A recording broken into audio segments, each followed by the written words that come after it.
নমস্কার, জয় মহাকাল। তন্ত্রশাস্ত্রে আমরা মাতৃ আরাধনা করি, মায়ের পুজো করি। এই মা যে শব্দটা, যে দেবী যার পুজো করি, প্রাচীন শাস্ত্রে এর 7খানা মতান্তরে 8খানা ভাগ করেছে, যাকে আমরা সপ্তমাতৃকা বলি বা অষ্টমাতৃকা বলি। দক্ষিণ ভারতীয় তন্ত্রশাস্ত্রে সপ্তমাতৃকার প্রচলন আছে, কিন্তু পূর্ব ভারতীয় বা তিব্বতীয় বা নেপাল এখানকার তন্ত্রশাস্ত্রে অষ্টমাতৃকার আরাধনা করা হয়।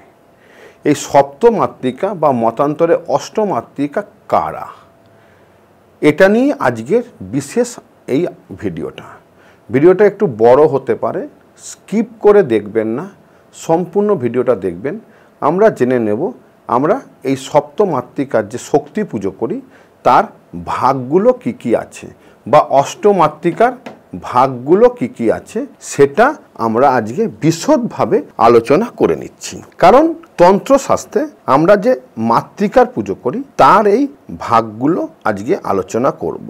এক একটা প্রয়োগের ক্ষেত্রে, এক একটা সাধনার ক্ষেত্রে আমরা এক একভাবে এর আরাধনা করে থাকি। দশমহাবিদ্যার যেমন আরাধনা হয়, এই সপ্তমাতৃকারও বা অষ্টমাতৃকারও আরাধনা হয়। সপ্তমাতৃকা শব্দটি সংস্কৃত ভাষায় 7জন মাতৃকা অর্থে ব্যবহৃত হয়। হিন্দু পুরাণ এবং ধর্মগ্রন্থে উল্লিখিত 7জন দেবীর একটি গোষ্ঠী, মতান্তরে এরা 8জন দেবীর একটি গোষ্ঠী। এরা সাধারণত দেবী দুর্গার সহযোগী বা শক্তির রূপে বিবেচিত হয়ে থাকে। তবে কোনো কোনো মতে মাতৃকাগণ সংখ্যায় 8 বা 8 বা তার বেশি। মাতৃকাগণ দক্ষিণ ভারতে সপ্তমাতৃকা রূপে পূজিত হন এবং নেপাল বা পূর্ব ভারতে অষ্টমাতৃকা রূপে পূজিত হন। অষ্টাভ্য শক্তিভ্য নমঃ, ব্রাহ্মণ্যই নমঃ, মহেশ্বর্যই নমঃ, কৌমাই নমঃ, বৈষ্ণবাই নমঃ, বরাহই নমঃ, ইন্দ্রিণায় হই নমঃ, চামুণ্ডাই নমঃ, মহালক্ষ্মাই নমঃ। শুভ শক্তিগণ এই হিসাবে আপনার পূজিত হয়ে থাকেন। অর্থাৎ আমি অষ্টমাতৃকা দেবীদের প্রতি প্রণাম জানাই। ব্রহ্মাণী, মহেশ্বরী, কৌমারী, বৈষ্ণবী, বরাহী, ইন্দ্রাণী, চামুণ্ডা এবং মহালক্ষ্মী, মতান্তরে মা তারা, এদের চরণে আমি আশ্রয় গ্রহণ করি। এরা সর্ব অশুভ বিনাশ করেন এবং সমস্ত মঙ্গল প্রদান করেন। এই মন্ত্র ধ্যান বা পূজার আগে স্মরণ করলে মন একাগ্র হয় এবং দেবীর কৃপা লাভ হয়। সপ্তমাতৃকার উল্লেখ দেবী মহাত্ম্য এবং পুরাণে পাওয়া যায়। বিশেষত দেবী পুরাণে, শিব পুরাণে, মার্কণ্ড পুরাণে সপ্তমাতৃকার প্রথম উল্লেখ পাওয়া যায়। মার্কণ্ড পুরাণে, যা 4th এবং 6ষ্ঠ শতাব্দীর মাঝামাঝি ছিল, এবং তাদের মূর্তিগণ বৈশিষ্ট্যগুলি বেশ কয়েকটি পুরাণ এবং আগামতন্ত্রে, দেবী মাহাত্ম্য এবং মহাভারতেও বর্ণিত আছে। খ্রিস্টীয় 6ষ্ঠ শতাব্দী রচিত বৃহৎ সংহিতায় বরাহমিহির লিখেছেন, বিভিন্ন পুরুষ দেবতার নামানুসারে তাদের গুণ অনুযায়ী মাতৃকাগণের সৃষ্টি হয়েছে। তারা এই সকল পুরুষ দেবতার স্ত্রী অর্থাৎ শক্তি হিসাবে পরিচিতা। মনে করা হয় মাতৃকাগণ প্রকৃতপক্ষে সপ্তকন্যা নামক নক্ষত্রমণ্ডলীর 7টি নক্ষত্রের মূর্তি স্বরূপ। খ্রিস্টীয় 7ম শতাব্দীর নাগাদ তারা ব্যাপকভাবে এদের জনপ্রিয়তা এবং পূজা বৃদ্ধি পায় এবং 9ম শতাব্দী থেকে বিভিন্ন দেবীর মন্দির তৈরি হতে শুরু করে। বিভিন্ন পুরাণ, আগাম শাস্ত্র, মহাভারতে মাতৃকাগণের মূর্তিতত্ত্ব বর্ণিত হয়েছে। পুরাণের মধ্যে বরাহ পুরাণ, অগ্নি পুরাণ, মৎস্য পুরাণ, বিষ্ণু পুরাণ, মার্কণ্ড পুরাণের অন্তর্গত দেবী মাহাত্ম্যের গ্রন্থে আগাম শাস্ত্রতে এর উল্লেখ আছে। সপ্তমাতৃকা বলতে 7জন যে মাতৃকা কথা বলা হচ্ছে তারা হচ্ছে ব্রহ্মাণী, মহেশ্বরী, কৌমারী, বৈষ্ণবী, বরাহী, ইন্দ্রাণী, চামুণ্ডা এবং মতান্তরে অষ্টমাতৃকা হলে মহালক্ষ্মী বা তারা। প্রথমে দেবী ব্রহ্মাণী। ব্রাহ্মী বা ব্রহ্মাণী হলেন সৃষ্টিকর্তার ব্রহ্মার শক্তি। তিনি পীতবর্ণা ও চতুর্মুখা। তার হাতের সংখ্যা বর্ণনাভেদে 4 বা কোনো কোনো জায়গায় 6 উল্লেখ করা হয়েছে।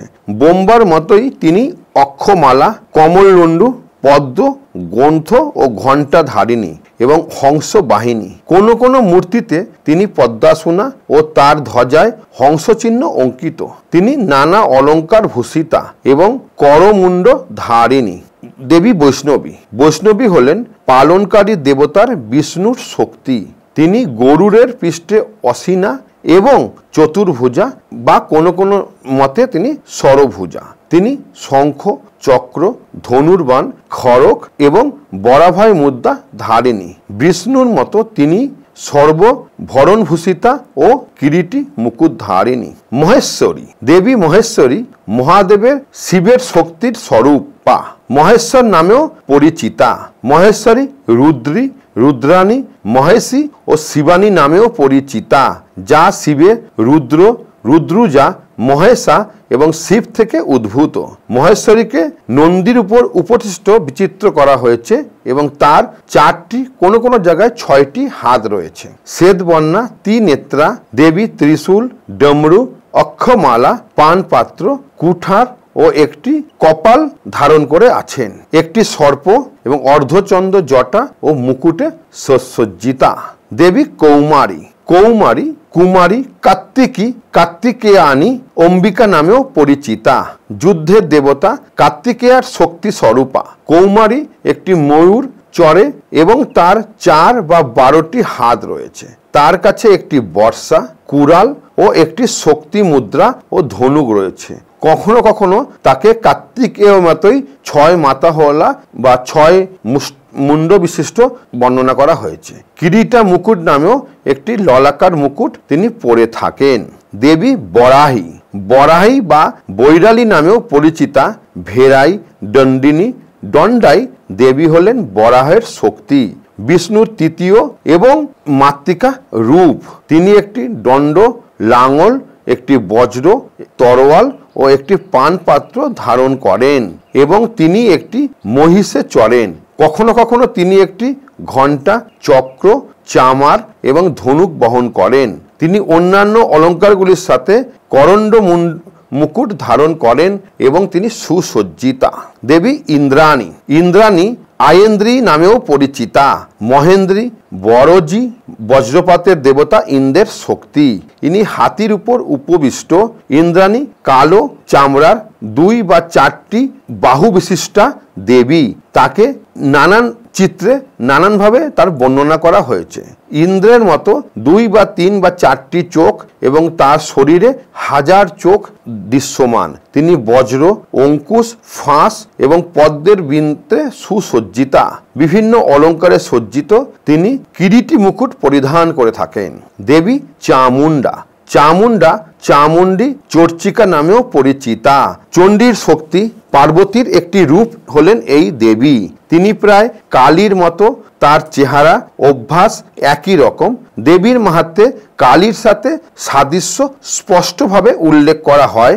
এই চামুণ্ডাকেই কালী রূপেই বর্ণনা করা হয়, যা আমরা এখন পূজিত করে থাকি। কালো রঙের ছিন্ন মস্তকের মালা পরিহিতা, যাকে মুন্ডমালা বলা হয়, এবং একটি ডমরু, ত্রিশূল, তলোয়ার এবং পানপাত্র ধারণ করে থাকেন। একটি করণ্ড মুকুট পরা হিসাবে বর্ণনা করা হয়েছে। তার সহচর হিসাবে শিয়ালকে ধরা হয়। ত্রিনেত্রা এবং ভয়ঙ্কর মুখমণ্ডল হিসাবে ব্যবহৃত করা হয় এবং কোনো কোনো জায়গায় আবার অষ্টদেবী হিসাবে দেবী নরসিংহীকেও বর্ণনা করা হয়েছে। কোনো কোনো জায়গায় মহালক্ষ্মীকেও বর্ণনা করা হয়েছে। এই হচ্ছে আপনার সপ্তমাতৃকার মূল হিসাবে ব্যবহার করা হয়। এই সপ্তমাতৃকার বিভিন্নভাবে বিভিন্ন জায়গায় পূজা করা হয়। কুষাণ যুগে মাতৃকাদের প্রথম প্রস্তর মূর্তি নির্মিত করা হয়েছিল। গুপ্ত যুগে মাতৃকাদের লৌকিক মূর্তি গ্রামে গ্রামে পূজিত হতো। কর্ণাটকের রাজারা একাধিক হিন্দু মন্দির এবং এই সপ্তমাতৃকা বা অষ্টমাতৃকার মূর্তি নির্মাণ করেছেন। গুর্জর প্রতিহারে ভাস্কর্যের মাতৃকাদের মূর্তি বিশেষভাবে লক্ষিত করা যায়। চালুক্য রাজবংশ এবং মাতৃকাদের মূল উপাসক ছিলেন। দক্ষিণ ভারতীয় রাজ্যগুলিকে এই মাতৃকাদের শক্তি হিসাবে তারা পুজো করতেন এবং তারা এর চর্চা করতেন। চালুক্য যুগেও অন্যান্য দেবদেবীর সঙ্গে এই সপ্তমাতৃকার মূর্তি বা অষ্টমাতৃকার মূর্তি পূজিত হতো। এই তন্ত্রশাস্ত্রে এই মাতৃকাদের বিশেষ উল্লেখ আছে। আপনি যখন তন্ত্রের এক একটা প্রয়োগ এক একটা আপনার ধ্যানে যাবেন তখন এই সপ্তমাতৃকা বা অষ্টমাতৃকাদের বিশেষভাবে উল্লেখ করা হয়ে থাকে। বিশেষ করে মাহেশ্বরী, কার্তিকেয়, চামুণ্ডা, নৃসিংহী এবং মহালক্ষ্মীর যে রূপগুলো আছে সেই রূপগুলো সবসময় শক্তির দেবী হিসাবে পরিচিতা হন এবং তাদের সেইভাবে পূজিত করা হয়। এই বিষয়ে যদি আরও কিছু জানতে চান আমাকে সরাসরি ফোন করবেন এবং যে জ্যোতিষ ও তন্ত্র শিখতে চান আমাকে ফোন করবেন। ভালো থাকবেন। জয় মহাকাল।